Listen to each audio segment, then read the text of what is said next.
સરકાર વિકાસના મસમોટા વાયદા કરે છે, તેની જાહેરાતો પાછળ કરોડો રૂપિયાનો ધુમાડો કરે છે, પરંતુ શું હકીકતમાં લોકો સુધી વિકાસ પહોંચે છે ખરો? સરકાર તો મોટા બણગા ફૂંકે છે, પરંતુ બોટાદ શહેરમાં સાળંગપુર રોડ પરના એક વિસ્તારમાં 200થી વધુ પરિવારો એવા પણ છે જેને પાયાની સુવિધા પણ પ્રાપ્ત થઈ નથી। બોટાદ શહેરના સાળંગપુર રોડ પર આવેલા 25 વારિયા વિસ્તારમાં પાણીની ગંભીર સમસ્યા ઊભી થઈ છે।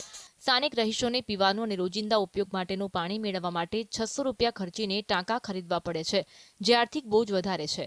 પાણીની સમસ્યાથી કંટાળીને આ વિસ્તારની મહિલાઓએ આખરે સરકાર સામે મોરચો માંડ્યો। આ મહિલાઓએ જાહેરમાં વેલણથી થાળીઓ વગાડીને પોતાનો રોષ વ્યક્ત કર્યો। મહિલાઓએ જણાવ્યું કે પાણીની વ્યવસ્થા માટે દરરોજ ભારે હાલાકીનો સામનો કરવો પડે છે। આ બાબતે અનેકવાર રજૂઆતો કરવા છતાં કોઈ નિરાકરણ મળ્યું નથી। અમારે આ 30 વર્ષથી અમારા આમ નામ છે પાણીનું તકલીફ ગટરની તકલીફ છે। અડધી ગટર આવી ને અડધી નહીં દીધી એમ નામ, અને લાઈટ નથી, અમારે રોડ નથી, અમારે કા 3-4 ફેરી બોલાવ્યા છે મીડિયા વાળાને, 3-4 ફેરી બોલાવ્યા છે। હા કરીને કઈ જવાબ જ નથી દેતા। મત આવે, ચૂંટણી આવે ત્યારે મત લેવા આવે ત્યારે હારી વાતો કરી વયા જાય।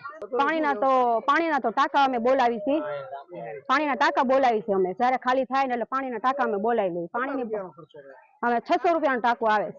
કેમ થાય પોસાય? ન પોસાય, મહિનામાં ખાલી થઈ જાય, મહિને 600 રૂપિયાનો ટાંકો બોલાવવો પડે છે અમારે। તમે નગરપાલિકાને તંત્રને કઈ રજૂઆતો કરી? કીધું તું, 2-3 વખત કીધું તું, પણ કોઈ નથી કોઈ સમસ્યામાં લેતું કોઈ। શું માંગ છો તમારી? અમે પાણીની, રોડની, લાઇટની એવી સમસ્યા છે।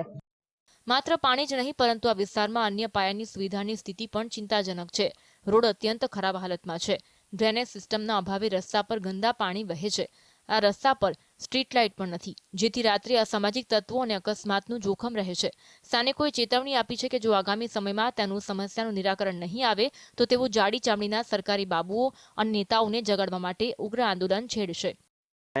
પાણીની કોઈ વ્યવસ્થા નથી, સ્ટ્રીટ લાઇટની કોઈ વ્યવસ્થા નથી, રોડ રસ્તા નથી, આરોગ્યની કોઈ સુવિધા નથી, કોઈ ઇમરજન્સી બનાવ બને, કોઈ ડિલિવરીના કેસ આવે કે કોઈ જીવ જંતુ કરડે તેની માટે એમ્બ્યુલન્સ 108 આવવાની કોઈ અહીંયા રસ્તા એવા નથી।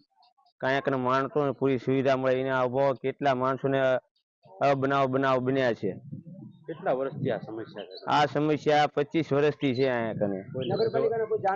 નગરપાલિકાના અસંખ્ય વખત જાણ કરી છે, પણ નગરપાલિકા તંત્ર કોઈ ધ્યાન દેતું નથી, કેમ કે એમ કહે છે કે વોર્ડ નંબર 5 કોંગ્રેસની બોડી છે, કોંગ્રેસના બોડીના લીધે ભાજપના શાસકો અહીંયા કામ કરવા માંગતા જ નથી। રહીશોનું કહેવું છે કે તેઓને ગૌરવપૂર્ણ જીવન જીવવાનો અધિકાર મળવો જોઈએ અને આ માટે પાણી, રસ્તા, ડ્રેનેજ અને સ્ટ્રીટ લાઇટ જેવી મૂળભૂત સુવિધાઓની જરૂર છે, પરંતુ નિંભળ સરકાર અને તંત્ર તો પોતાના સત્તાના નશામાં રાચવામાં વ્યસ્ત છે।